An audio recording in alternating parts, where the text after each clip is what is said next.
Seigneur, merci encore une fois. Je dis bien encore une fois, et je te le répéterai encore. De m'avoir accordé le privilège d'apporter ta parole, ta volonté, ton amour. Non pas mes raisonnements et mes petits calculs personnels, ils n'ont aucune valeur face à toi, face à ta parole si puissante et si vraie.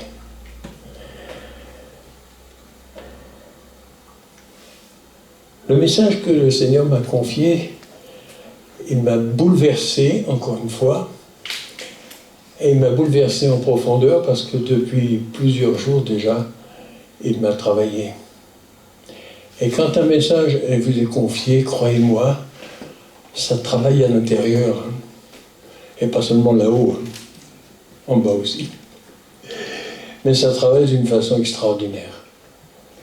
Ça fait partie de ce que Dieu fait pour chacun de nous, pour nous transformer, pour nous amener à sa dimension, à sa stature, c'est-à-dire à sa volonté.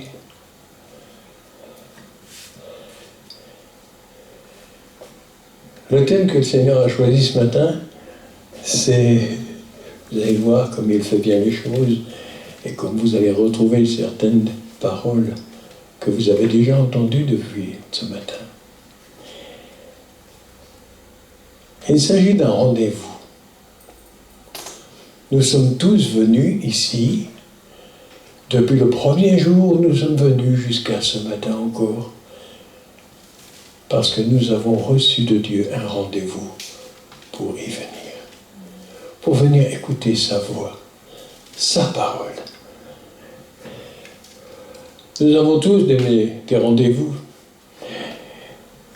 Nous avons un rendez-vous avec le médecin, avec le coiffeur, et pas seulement les dames, avec des amis. Nous avons quelquefois rendez-vous à l'hôpital aussi.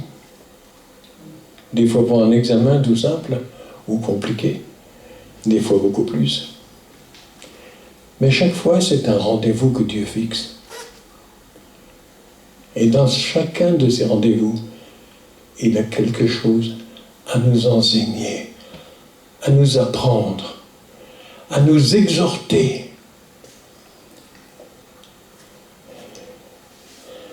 Et puis il y a aussi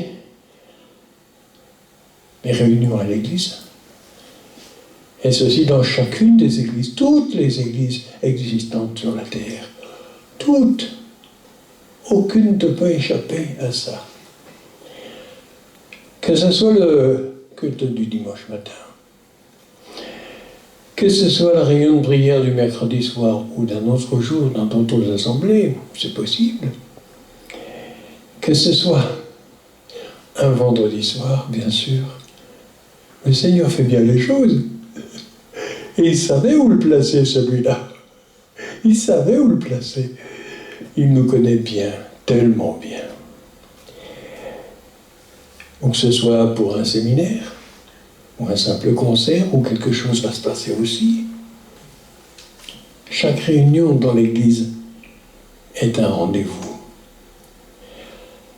Alors quand nous considérons le rendez-vous chez le médecin, chez le coiffeur, chez les amis ou autres, nous avons une très bonne habitude, c'est d'arriver à l'heure, ou même avant s'il le faut,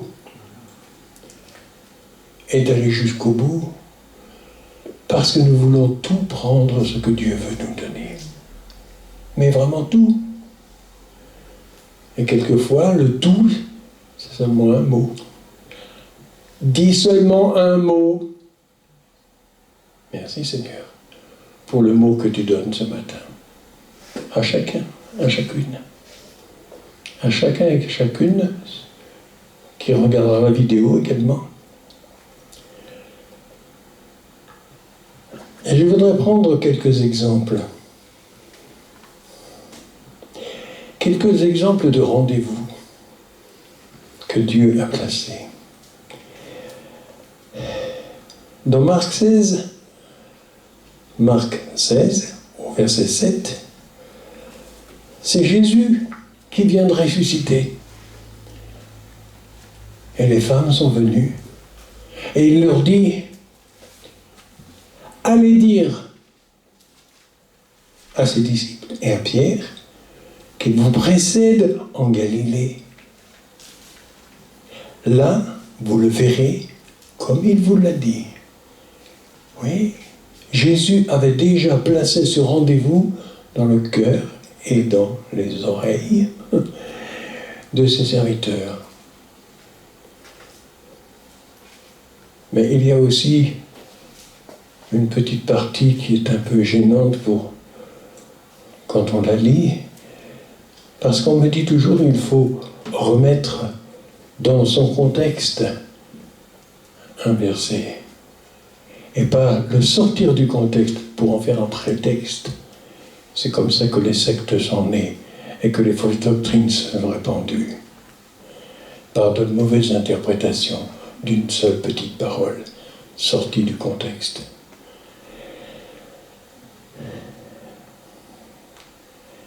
Mais allez dire à ses disciples et à Pierre, il s'en va devant vous en Galilée, là vous pourrez le voir comme il vous l'avait dit. En sortant, elles s'enfuirent du sépulcre. Elles eurent peur. Et elles n'ont rien dit à personne. 2 autres disciples sont venus. Et ils ont entendu, et ils ont rapporté. Et les disciples se sont déplacés en remontant de Jérusalem jusqu'en Galilée. Et ils l'ont vu. Il était là. Il les attendait, fidèle à son rendez-vous. Dieu est toujours fidèle à son rendez-vous. Vrai ou faux? Ah, amen. Je sais pas, oui, celle-là elle marche plus, et maintenant c'est l'autre qui marche, avec un appareil en plus. Ok, mais plus fort s'il vous plaît, parce que je vous entends très mal. Amen. Ah, c'est déjà mieux. Oui, c'est vrai, là, l'appareil a été remonté, là. Oui, les femmes ont eu peur. Et c'est vrai, il y a des rendez-vous qui nous font froid dans le dos.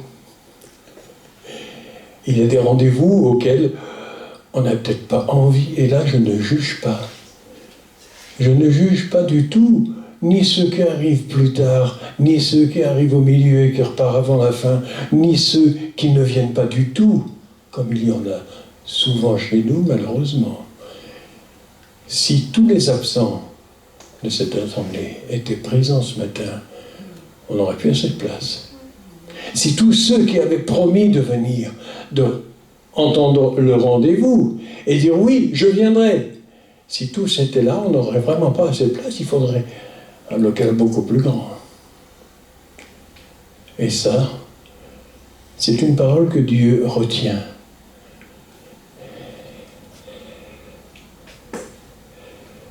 Dans l'évangile de Luc, au chapitre 2, versets 25 et 26, il y avait un homme à Jérusalem, et il s'appelait Siméon. Vous avez entendu parler de Siméon?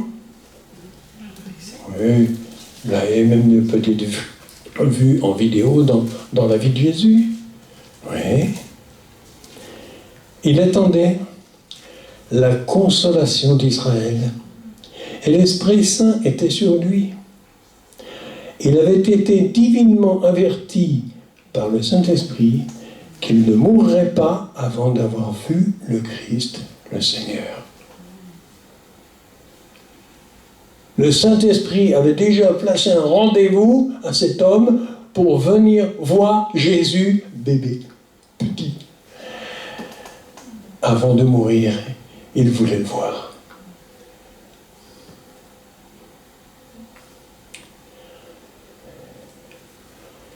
Dieu a maintenu son rendez-vous. Il l'a honoré. L'homme est venu au rendez-vous.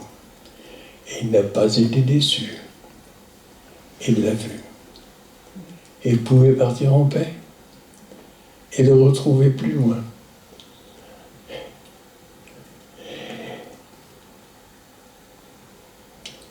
Un autre rendez-vous dans Luc 23, versets 42 et 43. Ça, c'est un des brigands qui est sur la croix avec lui, à Golgotha, et qui lui dit « Souviens-toi de moi quand tu viendras dans ton règne. » Il est convaincu qu'il va revenir et que dans son règne, il pourra le retrouver, le reprendre. Il fixe, lui, un petit rendez-vous. Et Jésus lui répond par un autre rendez-vous. « Aujourd'hui même, tu seras avec moi, là-haut, dans le paradis. »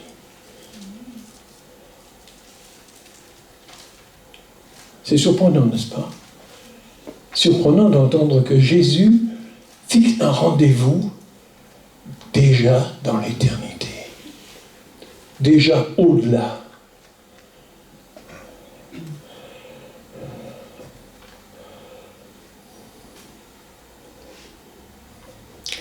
Mais Jésus lui donne aussi quelques petites paroles d'avertissement pour ceux qui refusent le rendez-vous ou qui le reportent.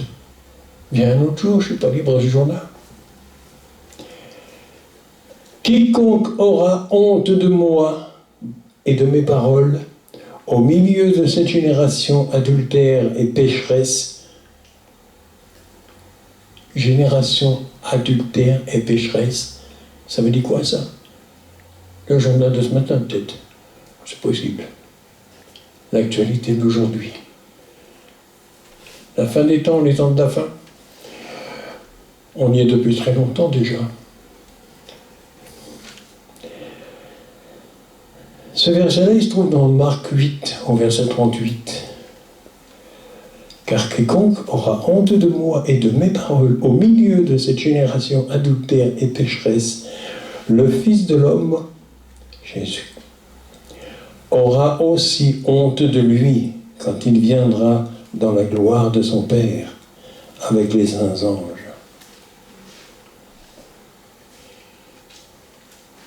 Ça, c'est la parole d'avertissement que Dieu donne, d'exhortation aussi. Je te donne rendez-vous dans ce temps et dans ce lieu pour te parler. Tu refuses? Alors, quand je reviendrai, je ne t'écouterai pas. Tu auras perdu tout le bénéfice de la bénédiction que j'avais préparée pour toi. Quel dommage. Quel dommage surtout que nous soyons si prompts au rendez-vous humain, chez le médecin, chez le coiffeur ou ailleurs, ou dans le magasin, n'importe où, et que nous soyons si peu fidèles, prompts, rapides, joyeux pour les rendez-vous que Dieu nous fixe. Quand nous faisons les annonces, que ce soit Paul ou Bertrand ou moi ou quelqu'un d'autre, quand nous faisons une annonce, nous annonçons le rendez-vous que Dieu fixe ici, à telle heure, tel jour ou tel soir. Mais c'est Dieu, lui, qui commande. C'est le Saint-Esprit qui nous commande d'inviter. Quand nous faisons une évangélisation, c'est pareil. Nous invitons les gens à venir à Jésus, à lui donner leur vie, à lui confier, pas seulement leur avenir, mais leur présent, et à leur confier même leur passé, avec tout ce que ça comporte. Il est prompt, lui, au rendez-vous. Il est toujours fidèle. Quelquefois, c'est lui qui fixe le rendez-vous avant, et je ne dirais pas qu'il nous l'impose, mais presque. Moi, je me souviens qu'il y a 62 ans et des poussières, allé me promener dans Paris. Je suis parisien de naissance. Et je ne savais pas que j'avais rendez-vous. Mais lui avait déjà fixé le rendez-vous. Il passe par ici, il passe par là, là. Et là, j'ai entendu de la musique. C'était l'armée du salut qui jouait des instruments et qui proclamait la parole de l'Évangile. Ça a bouleversé toute ma vie, ça, jusqu'à aujourd'hui encore. De nombreuses années après. Je n'ai pas toujours été fidèle à tous les rendez-vous qu'il m'a fixés. Moi non plus. Mais il a toujours aimé et pardonné. Et il a toujours dit, c'est bon. T'as pas voulu venir cette fois-ci, la prochaine fois, je refixe un autre rendez-vous. Tâche d'être là. Et j'ai été là. Il m'a appelé ici ou là, dans une assemblée, dans une autre, et ainsi de suite, mais il m'a placé toujours là où j'avais le meilleur à recevoir, où j'avais à apprendre ce qui est nécessaire, à apprendre à le suivre, à marcher dans ses pas. Ça n'est pas facile. Ça n'est jamais facile. Tout le monde peut le dire. La vie avec Jésus, c'est pas une autoroute. C'en est très loin. C'est un petit chemin de montagne, plein de cailloux, plein d'épines, plein de ronces. Mais dans les ronces, il y a aussi des murs. C'est bon quand même. Et entre les cailloux, il y a quelquefois un petit signal qui nous dit stop. Passe plutôt de ce côté. Le chemin est difficile. C'est un combat permanent. C'est le bon combat, comme on l'appelle aussi. Ce matin, je ne veux pas m'étendre plus. On a encore du temps, je sais. Mais je ne veux pas m'étendre trop loin. Je voudrais d'abord donner à chacun une chance aujourd'hui, de répondre à un rendez-vous. Le rendez-vous que Dieu m'a donné, c'était de le suivre, d'écouter sa parole, de l'apprendre, de la connaître, de la méditer, de la vivre, de la mettre en pratique et de grandir en lui. Je n'aurais jamais pu moi-même grandir tout seul. Il fallait qu'il soit tout près de moi, et toujours plus près.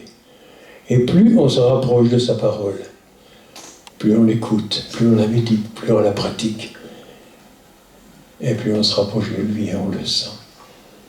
On a parlé des anges. Les anges ce matin sont là dans cette salle avec nous. Ils vont et viennent dans les rangs. Mon frère, ma sœur, si un d'entre eux te frotte d'assez près pour que tu le sentes, ne t'effraie pas. Ne t'inquiète donc point. Dieu est là, présent. Et il te donne un rendez-vous nouveau. À partir de ce matin, Dieu fixe un rendez-vous. Mercredi soir, réunion de prière. Dimanche prochain, un nouveau culte. Un vendredi soir, éventuellement, pour autre chose. Et d'autres rendez-vous viendront encore, parce que Dieu en a beaucoup en réserve. Alors lui, il a incarné. Moi, j'ai un planning aussi. J'essaye de ne pas chevaucher les rendez-vous entre eux. De ne pas dire, bon ben, celui-là, je ne peux pas parce que je suis pris ailleurs. Ok, donc quand un rendez-vous se propose, je regarde d'abord, oui, ce jour-là, je suis libre, c'est bon, on y va. Dieu a toujours tout programmé à l'avance. Et quand il nous dit, ce jour-là, à cette heure-là, dans ce lieu, j'ai besoin de toi. Oui, Seigneur, je regarde mon planning. Non. Regarde le mien. Regarde le mien d'abord et tu verras que ce jour-là, tu es entièrement libre J'avais déjà prévu. C'était déjà prévu. Je savais que ce jour-là, tu n'avais rien d'autre à faire de plus important que de venir écouter ma parole. Donc ce matin, une chose importante pour chacun et chacune. Et par la suite sur Internet aussi, ceux qui veulent, ils peuvent me contacter aussi, pas de problème. Dieu a décidé de te donner à toi, personnellement, un nouveau rendez-vous. Dans sa parole, d'abord, chaque matin, et même le soir, s'il te faut. Et si quelquefois, il y a une épreuve quelque part dans ta santé et que tu ne peux pas dormir, ça m'est arrivé cette semaine, de passer une nuit entièrement blanche, ça va donner le temps de prier, d'intercéder, de parler, et de me sentir tellement près de lui que quand je me suis levé le matin, j'avais l'impression d'avoir dormi toute ma nuit et d'être entièrement reposé. Mon corps était reposé. Le Seigneur fait bien les choses, mieux que nous, et surtout beaucoup plus vite. Ce qui est important ce matin, pour tous, pour toi qui es là maintenant avec nous, pour toi plus tard sur Internet, ce qui est important, c'est de répondre au prochain rendez-vous. Il viendra. Ne vous inquiétez pas. Dieu a prévu où et quand. Et il sait ce qu'il fait. J'ai déjà dit plusieurs fois et je répète encore. Je sais, je me répète. Je suis un homme heureux parce que je sais que je suis là où Dieu veut que je sois. Et quand tu auras cette conviction en toi, crois-moi, tu courras plus vite que tout le monde. Et crois-moi, tu seras toujours à l'heure au rendez-vous. Et crois-moi, tu iras jusqu'au bout du rendez-vous. Et tu en prendras encore. Et encore. Être les uns et les autres ensemble. Être dans la joie de se retrouver pour partager notre foi, les paroles que Dieu nous confie. Ça, c'est une vraie joie. Ça, c'est une nourriture qu'aucune culture sur la terre ne peut produire.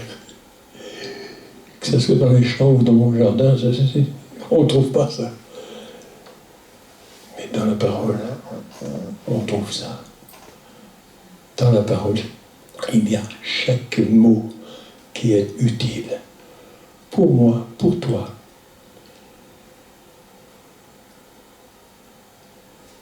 Ce n'est pas ma voix que vous entendez ce matin. C'est celle de Jésus. C'est celle de Jésus qui est là présent et qui te dit, par ma bouche, par mes mains, par ma présence, qui te dit, viens, j'ai besoin de toi. Viens, j'ai besoin de toi. Tu as besoin de moi, mais j'ai besoin de toi aussi. Alors si quelqu'un ce matin en particulier sent et entend ce rendez-vous, venez à la fin de... quand j'aurai coupé la caméra, venez et nous prierons ensemble. Nous serons 1, 2, 3, 4, 5, peut-être plus, disponibles pour prier pour chacun et chacune, pour concrétiser en vous cette confiance que vous allez donner au rendez-vous. Là où il veut, quand il veut. Non pas un jour ici, un jour là-bas, non. Dans un lieu précis, toujours aux mêmes heures, ou à peu près, mais de façon ponctuelle, quand lui nous invite. Le médecin, c'est important. Bien sûr, on veut garder la santé. Ça sera un rendez-vous avec un chef d'État ou avec un ministre, on courrait encore plus vite. Et j'ai pu voir que le Tour de France ou les matchs de foot, les gens sont toujours à l'heure et même bien longtemps à l'avance. Ah oui. Pour ça, ils y courent. Et pour le maître, pour celui qui peut les sauver, ils sont en retard ou ils ne viennent pas du tout. Comment est-ce possible? Non, je ne juge pas, je constate, et je constate des choses qui doivent être corrigées. Amen. Parce que la parole de Dieu nous le dit aussi. Corrigez ceux qui vivent dans le désordre. Et ça, c'est un désordre, de ne pas répondre au rendez-vous, de ne pas être là pour ceux qui ont besoin de nous. Dieu me donne des rendez-vous tous les jours.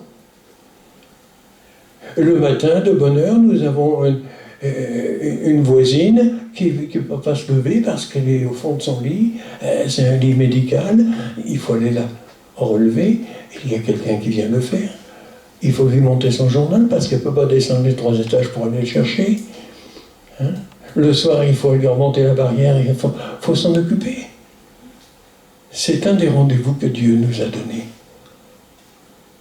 D'autres, c'est à d'autres moments.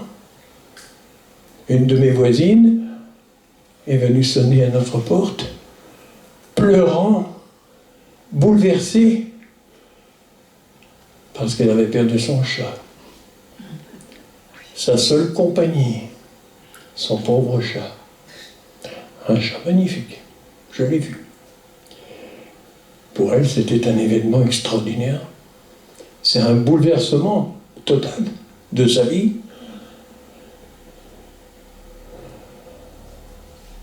Nous avons aussi des rendez-vous avec nos voisins, avec nos collègues de travail, avec tous ceux qui s'occupent de nous aussi.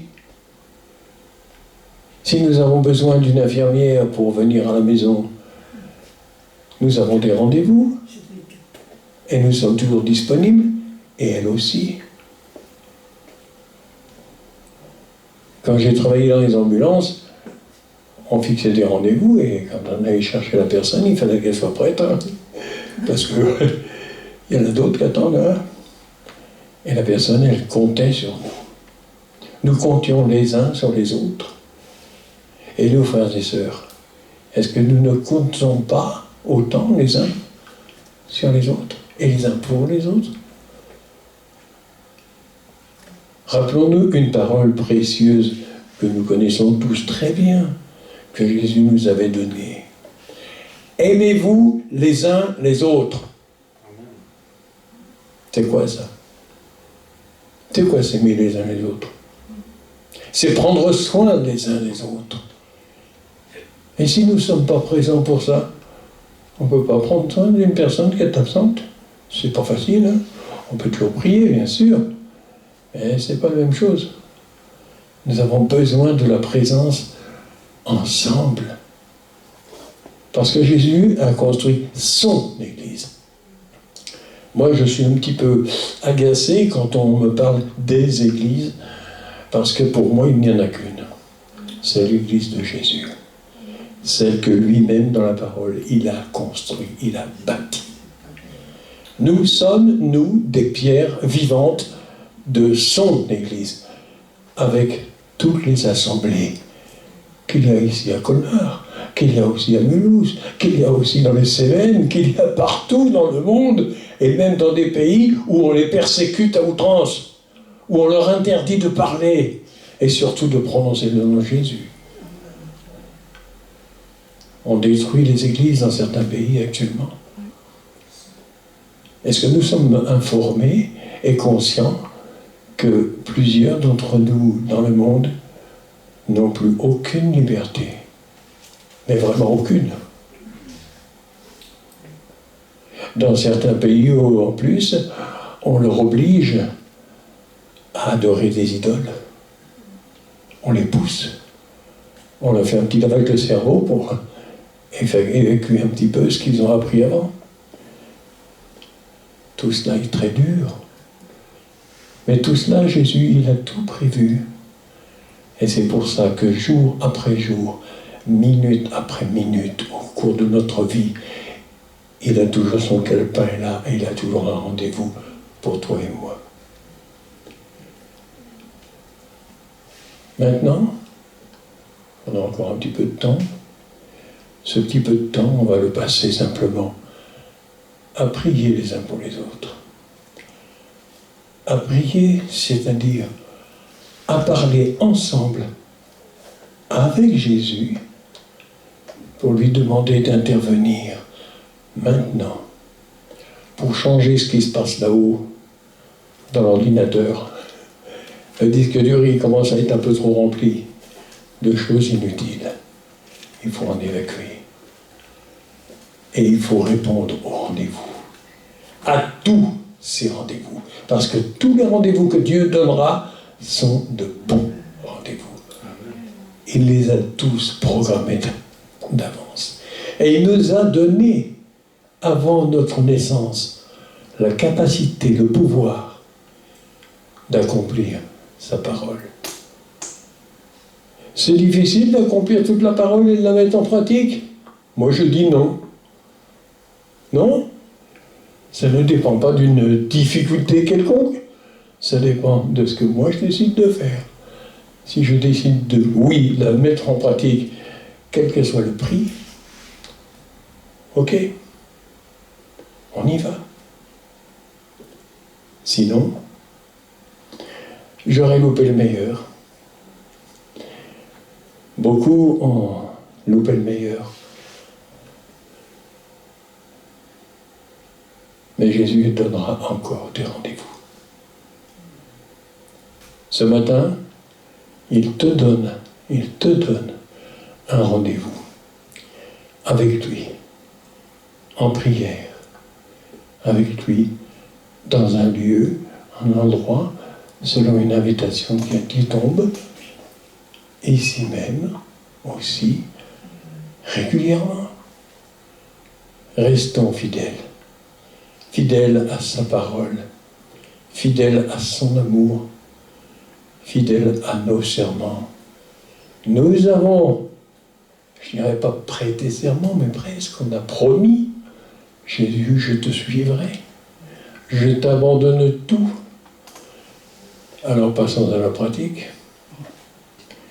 Passons simplement à la pratique en venant lui dire, oui Seigneur, ce matin je réalise que je n'ai pas été jusqu'au bout, que j'ai failli dans tel ou tel domaine, que j'ai loupé un de ces rendez-vous, ou plusieurs.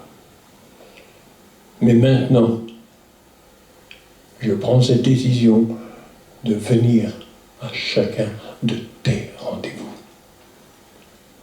Est-ce possible? Oui, c'est possible. C'est 100% possible, même plus. Maintenant, je vais poser le micro, je vais aller couper la sono. Et nous allons pouvoir, nous retrouver.